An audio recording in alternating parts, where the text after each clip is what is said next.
The way you describe your writing and research process, that you just totally immerse yourself in the character for a couple of years, and that's all you read, and you visit, and that's all you do. I'm a little bit scared to ask you about the book you're working on now, which is about Dracula. It is. Okay, that's a little bit of a divergence from these two books.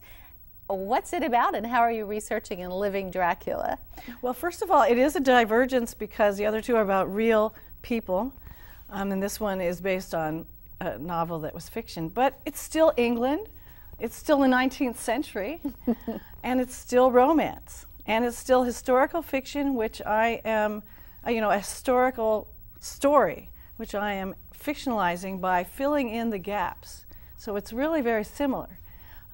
This came about because my agent actually said to me, I think a great idea for you would be Dracula from the woman's point of view. And I said, well, what do you mean by that? She said, I don't know, but it just sounds like a really good idea. So go work on that and see what you can come up with.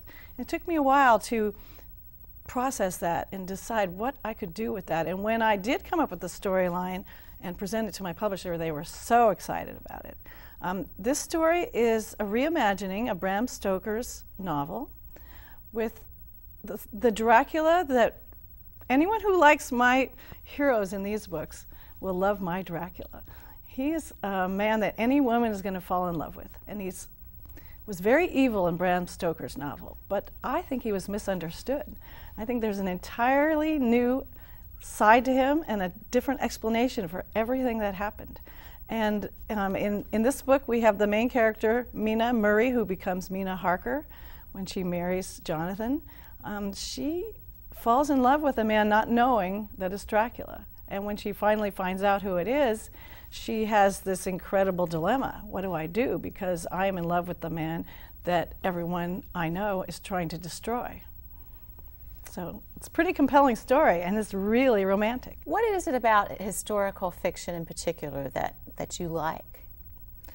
I love writing about another era and telling a romance. And I love the idea of taking a story that's already known, whether it's a real biography of someone or even a novel that's fiction, and coming at it from a whole different direction.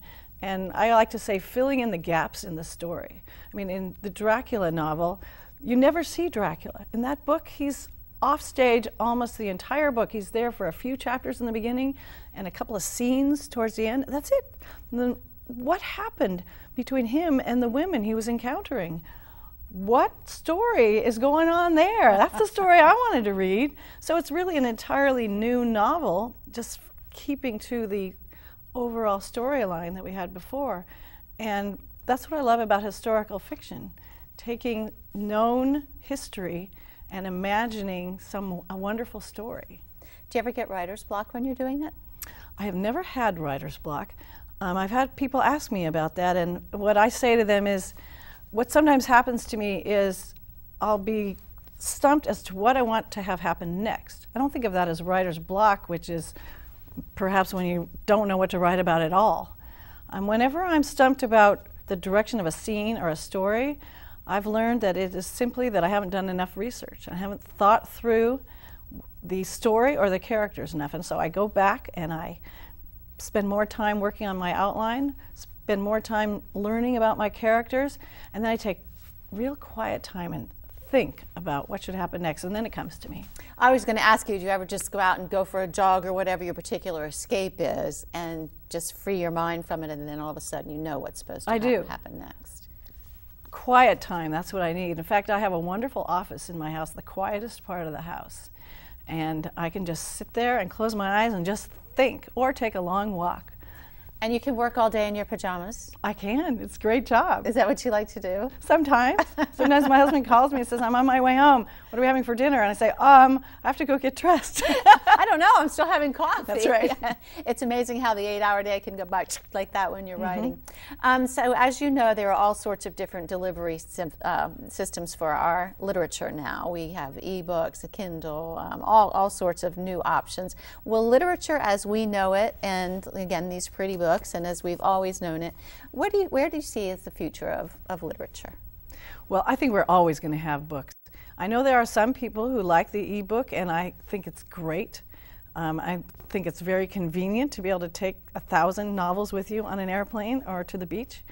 But I don't think it's the same, and most people that I've talked to don't feel that it could ever replace the feel of an actual novel. And you know, if the world changes and we decide that we shouldn't be using paper to print novels anymore, and that everything has to go to the way of an ebook, then we will just adapt and accommodate, because that's what progress is all about. And you'll still need us to be writing the books.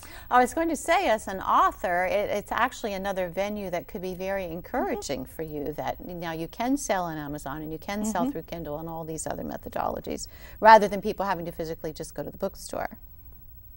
Well, that's the same way with, you can order your books online. It's so convenient. I still think there's something wonderful about going to a bookstore, browsing through a bookstore, being able to pick the book you want, and I hope that we continue to have bookstores for many, many generations to come. It's the same with newspapers as we watch what's happening to them. Some of us older timers, we just love the feel of the paper. And well, Syrie, it's been great talking to you. Thank you very much for visiting us here, and congratulations on your new book. And I have to go back and reread Dracula now. You got me really curious about that. Syrie James is the author of The Lost Memoirs of Jane Austen, and most recently, The Secret Diaries of Charlotte Bronte. For more information, you can visit www.syriejames.com. This episode of Up Close may be viewed in its entirety at wedu.org. Thanks for watching. I'm Kathy Unruh, and I'll see you next time on Up Close.